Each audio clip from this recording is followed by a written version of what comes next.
most of the time, objections are just coming from self-limiting beliefs, typically a fear of investing in themselves, that they're worth it. Timing is also often an issue. Capacity is often an issue. And so really going through your unique business and identifying what have been the common blocks behind why people have said no to working with you, and look for those common themes, and then come up with and sketch your particular reframe.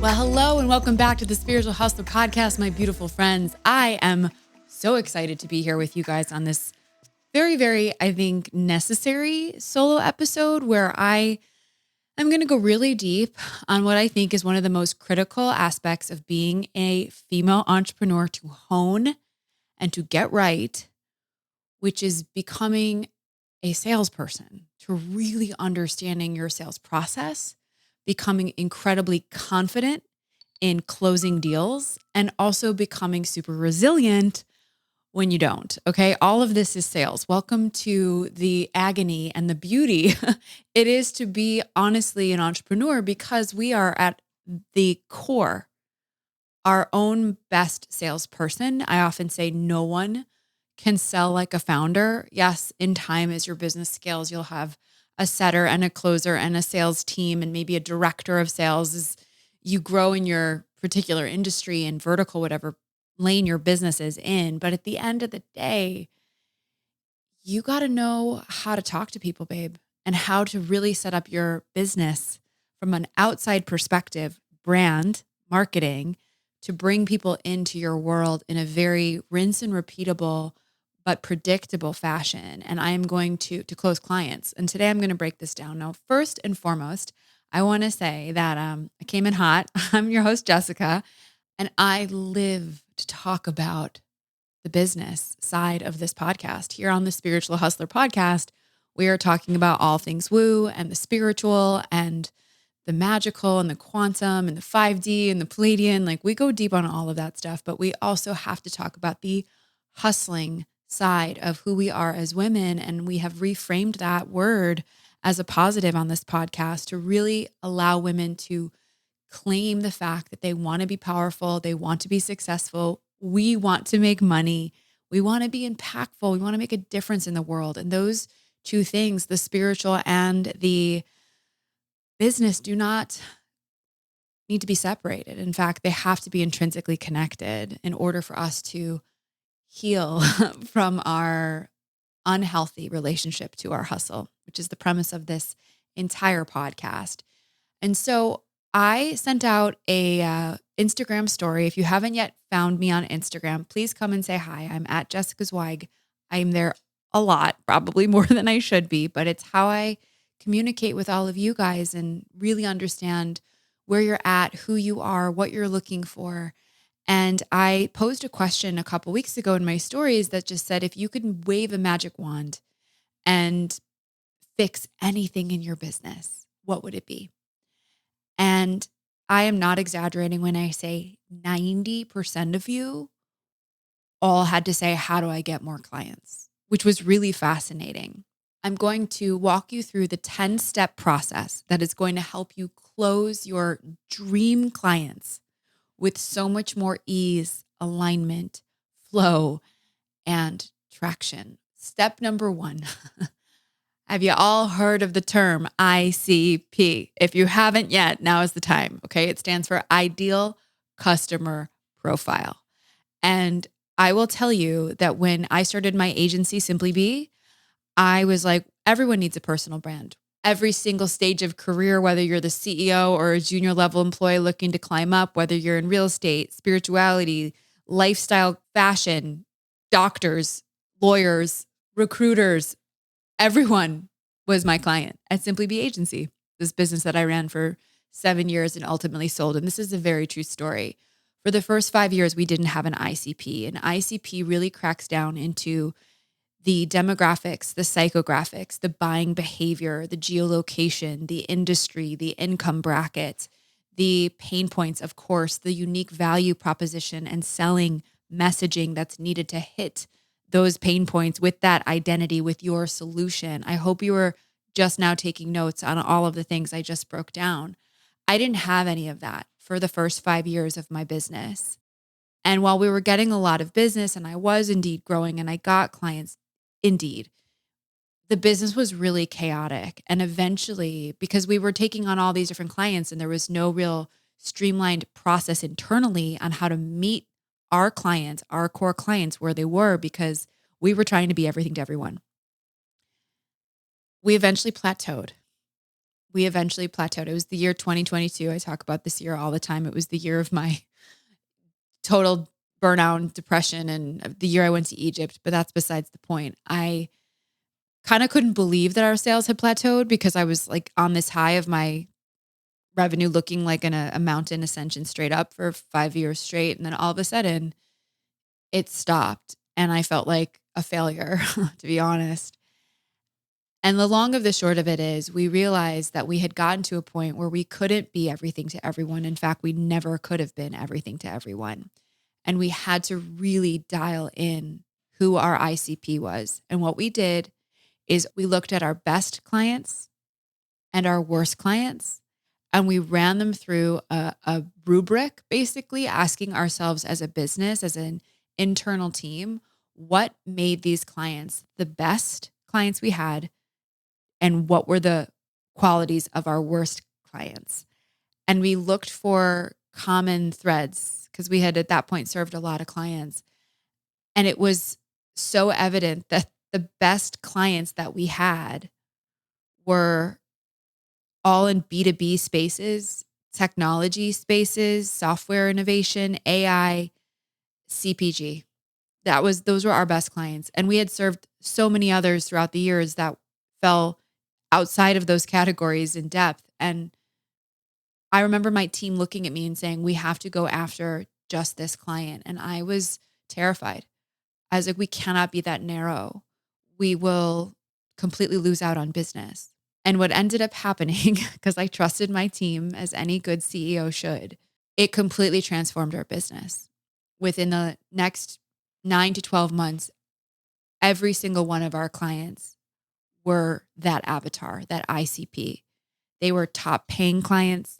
They were the best partnered clients, meaning they treated my team with so much respect. They saw the value in what we did. These were the things that we looked for in that rubric. What were the qualities that really made our business shine and thrive? And by the end of 2023, I had gotten my business to a place where it was a sellable asset. I had grown my revenue. We had right-sized all of our client accounts. We were profitable. And my buyer, Hawk Media, came knocking at that perfect time. And we could not have gotten there unless we had ICP'd the shit out of our business. So step one, ICP. You've got to have it before you spread yourself too thin, and don't be afraid to go narrow and deep and write down all of that information. And so step one, determine step two. And step two is your marketing and sales continuum. So there is a true magic between the marketing and sales side of your business. The marketing is the engine that is here to feed your sales lead generation pool of prospects constantly, right? And the left hand and the right hand have to talk to each other. You can't just think of your marketing as this beautiful creative expression of brand awareness. You have to be super intentional with your copy, with the calls to action, with the customer journey that you're taking your client on online into your world. And in order for this to be effective, truly effective, you have to go back to your ICP, okay? You have to look at her or his identity, pain points, buying behavior, psychographics, emotions, demographics, all of it needs to be the foundation to your marketing messaging. I am coaching my women in my mastermind right now. I'm coaching women in Feminine Frequency Business School. I have a membership program. I will always, when it comes to brand identity and messaging and all the fun, creative and beautiful visuals that we want to bring to life in our brands, none of it is relevant unless you've identified your core ideal customer profile. The marketing speaks to that girl in messaging, in Instagram captions, in hooks, on email subject lines, on podcast topics, in your visual brand identity, in your lead magnets, in all of your drip campaigns and funnels, ultimately your call to action to buy. By the time they have gotten to that request of buy from me or take a call with me, take that next action that requires you to give up your time, your email address, your resources. You have to have created trust, likability, familiarity, memorability way before that moment. I heard back in the day that it takes like 7 touch points psychologically online before anyone makes a decision to say yes to you. That has totally changed. I believe it's somewhere close to like 20 plus touch points because of how saturated the internet has gotten. And so marketing and sales must work together in a continuum in order for you to be getting those right leads in the door that are warm, that know, like, and trust you. And your marketing is here to help you do that. All right, number 3. You know who your customer is. You get them through your beautiful marketing journey into your pipeline, and they've booked a call with you. It's time to close the deal. So number 3, we have to talk about your sales call framework. So I want you to really think about your own unique business here because everyone is different. But one of the biggest ways to truly allow the client to trust you in that very, very first phone call is to lead the client based on the questions you ask. So in the very first call, you are setting the stage that you are not the expert guru, but you are going to be their partner. But the important thing to also remember is that you are not the lesser. Okay. A lot of women I coach get on sales calls, and because they're the one, ultimately there to ask for the deal, they energetically put themselves underneath the client. Like the client has more power in that call. And if you really, really, truly want to go deeper on this, I highly recommend on the energetics piece and not proving your worth and really standing in your value and being of service, go back and listen to what needs to energetically shift to go from 6 to 7 to multi 7 figures in revenue. That was a really powerful episode. I highly recommend you go listen to that. Bring that energy into your sales calls. Today, I want to talk about the framework. So you really need to identify, I would say 5 to 7 questions that every client, remember, they are lucky to work with you. You are their partner. They need your help. And so in order to get to the bottom of how you can best help them, you have to structure those calls to get the information you need to, 1, create the trust, but 2, create the perfect opportunity to guide them into your business, whether that's a one-on-one consulting experience, a program you offer, a live experience you're selling, whatever it might be. So questions can be, what is your biggest challenge in your business right now?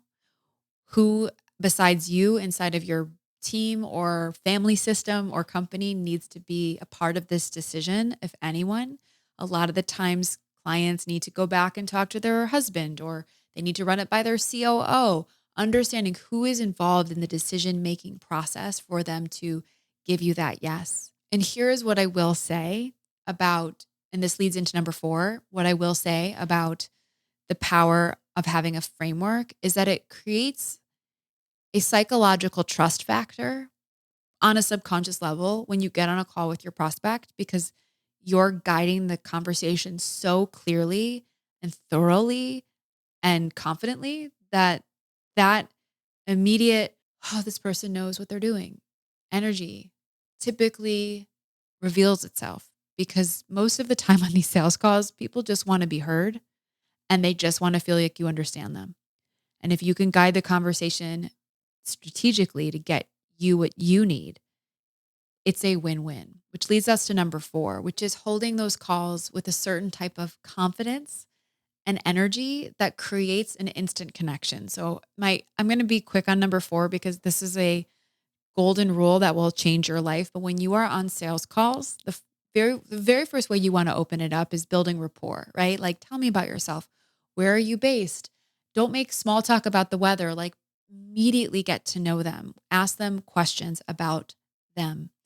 Then you can, of course, move into your questions and do that investigation and discovery of what they're looking for and why you might be and most likely are the right partner. But here's the key on sales calls. Don't talk that much. In fact, you should talk 20% of the time, and your prospect should talk 80% of the time. The more you listen and learn, the more intel you're going to get, but two, the more they're going to feel held and seen by you. Now, number 5, I want to highly encourage you to never, ever, ever, ever leave a sales call without a next step. Okay. So you don't want to just say goodbye. I'll be in touch. I'll be following up in a few days.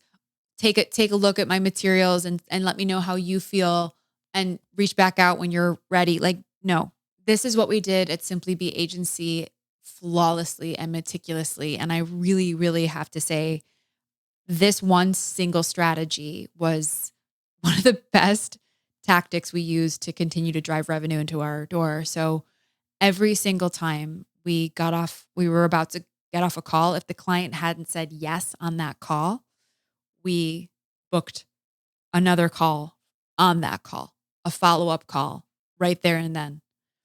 That way, if they're like, well, I need to think about it, send me your proposal and I'll take my time. There is immediately booked time within a week on the calendar where we talk again. So you never want to get off a sales phone call without scheduling a next step. Remember, you are there to lead the client, guide the client as their partner, not as their guru and not as their lesser than, but as their partner. And I will say this too, guys, when we did this, there was never any friction. It was always like, okay, cool. Yeah, let's take a follow-up call. Because at this point, if you have followed steps 1 through 5 and you know who your client is, they've come in warm. They are feeling guided by you in that first conversation. They're feeling listened to in that first conversation. You're following up with them and giving them more of your time is a gift. Now, in the interim, number 6, you want to really follow up with customized proposals and documents that do not feel turnkey at all. Whether it's sending them a proposal as a next step to say, here's a list of my services, or if you're trying to sell a program and they've already seen all the details, they're just debating whether or not they buy. That follow-up message, I believe, has to come from the heart. It has to be personalized. You want to really call back anecdotally the small things you heard on that phone call with them. You really want to come through in that email, not pushy or salesy, but empowering, that you're holding a vision for them and their next level of expansion and success that you know you can help them with. Now, I want to really double click into that. I don't want you to say things like, it would be such an honor to work with you. I would be so grateful for this opportunity. In that moment, you're energetically putting yourself below the client again. So what you want to say is, I am so excited to help you get there. This is such an exciting moment for you and your business, and I can't wait to be a part of it. And one final little micro hack on the follow-up process, step number 6, is be very, very intentional with your subject lines. So you don't want to say in your subject line, for example, following up on your proposal. Okay. That feels just dry and salesy and not very personalized. What we did and what I do in the subject line of my emails to follow-ups after sales calls is I say something along the lines, when I was running Simply Be Agency, it would be like transforming Anne Marie into a thought leader. That was the subject line. So we're immediately saying to the client, this isn't about me closing a deal with you. This is about helping you get to where you want to go, right? It's a completely different psychology. Now, number 7 is really the game of sales, which is why I feel like it's so powerful that so many of you in my DMs ask me this. And this is really what I was talking about in last week's episode on energy. But truly, when it comes to sales, we have to practice the art of detachment. Because at the end of the day, you have absolutely no control over what people decide to do. If they decide to buy with you, if they decide to negotiate with you, if they decide to compare you to other options, and if they decide it's not a fit, you only have control over your own internal response and where your thinking and monkey mind and anxiety might go.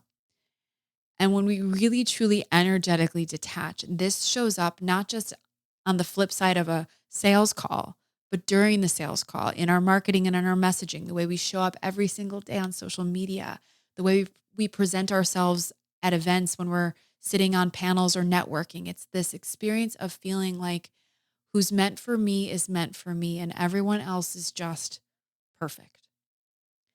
You really have to believe that when a door closes, multiple windows open. This is the true flex of sales, which is trust. And it's a practice and it's a muscle. I get it, but it's really, truly one of the most activating frequencies of magnetism.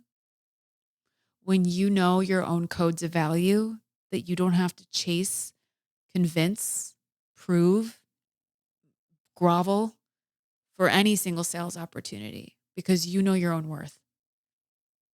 People feel that. People really, truly feel that. And that is just a part of the whole process. This isn't necessarily linear. Number 7, but truly practicing the art of detachment. It will change the game for you. Now, I want to talk about number 8, overcoming objections, because you're going to get them. And it's important to, of course, be in integrity when someone's like, well, what if you can't do this? And you can't, to just be honest that your capabilities only go as far as they go, or your program is intended for X result if they're looking for Y. You have to be honest. But most of the time, objections are just coming from self-limiting beliefs, typically a fear of investing in themselves, that they're worth it. Timing is also often an issue. Capacity is often an issue.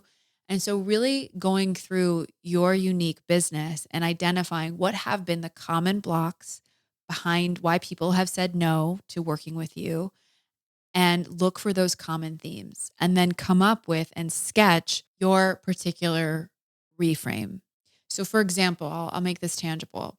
I have my feminine frequency business school, right? And a lot of the women that have come through, everyone has questions, potentially objections to why this would or would not be a fit for what they're looking for. And one of the common objections or questions is, I'm really looking for a one-to-one coach. I don't know if a group program is for me. I don't really do one-on-one coaching anymore. So that's not even an option for me to counter with and offer. So I know that question is typically going to come up on sales calls. And so in my back pocket, I have the reframe to that objection, which is the truth that when we actually come together and study in group, we expand and learn so much more, that there is even more value in sitting in a container of women who are asking me questions in front of the whole community that you would have never have thought to ask me, that you get to benefit from. So it's a multiplier effect of what you would get with me one-to-one in a container where you're learning from other women, but you're also learning from other women who are getting coached by me. And it becomes this sort of kaleidoscope multiplier effect of value that you couldn't get in a one-to-one. Now, number 9 is the art of closing with ease. So there is the soft close and there is the hard close. Let's start with the hard close, because I think this is typically what makes a lot of us very uncomfortable. Sometimes you just have to be direct. You have to be super, super direct and have a clear, bolded call to action that this client needs to make their decision by end of the week at this time with the link to pay. Okay. And if that makes you uncomfortable, I want you to still try it and wrap it in your beautiful, loving language, but to be incredibly direct, that you don't have to grovel or beg, but they have to make a decision.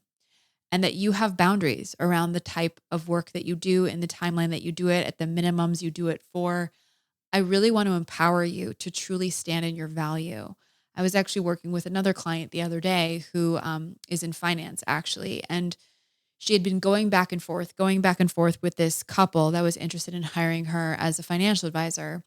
And they have a nice amount of money, and they're wealthy, and she's really looking to bring that entire book of business into her portfolio. And she's been talking to this client for like 6 months, and they won't make a decision. And they finally write and they say, well, we would be willing to, maybe invest $25,000 to $30,000 with you. They have millions of dollars for whatever it's worth. And my client just was like, what do I do? And we talked about it. And I was like, you have minimums now. Because she didn't a few years ago as she was building her business. And she wrote back the most beautiful, elegant, detached, boundary setting email. And she said, I am really looking for clients to build a true long-standing relationship with me, starting at this minimum. And she went on to explain a little bit about the benefits of an integrated, holistic financial advisor in your life. And that client closed. So this is a little between the hard sell and the soft sell, where we are standing in our value and we are naming our price and we're willing to walk away. Having that energy, kind of going back to number 7, detachment, is super, super key. Always making sure that your language is elegant and powerful and loving and kind and integrity, but firm. Okay. I remember seeing the Beyonce documentary like years and years and years ago. This was on one of her past albums. Maybe it was Lemonade. I don't know, remember. But she said, because she's like the CEO of her entire brand and life and insane, and watches everyone back on video so she can critique all her dancers and musicians and herself. And she said in one particular, now this was in regards to feedback to her team, but I'll never forget it. I apply it everywhere, that you can be kind, but firm. You can be firm, but you need to be kind.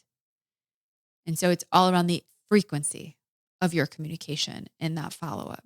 And don't be afraid to hold your value, just like my financial advisor client did. And then finally, number 10 is to continually refine and optimize steps 1 through 9.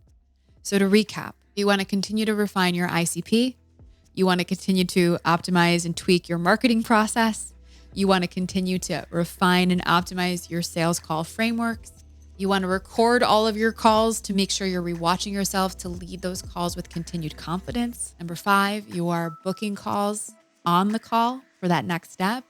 You are tweaking and refining your follow-up communication and documents and how you present and communicate your value and their opportunity in those follow-up emails. Make sure that you're staying energetically aligned to your own value and detached to the outcome. Make sure you create a checklist of all of the different reframes you can give to common objections.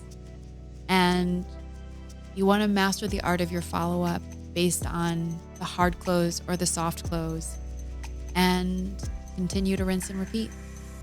And so this was a real look under the hood of all of the ways in which I currently do sales, how my team and I are optimizing my business as it stands, growing to multi-7 figures in revenue. This was really a playbook on how we're doing it, as much as how I did it in my agency, Simply Be, that I ran for 7 years from net zero, nothing, to a multi-7 figure exit.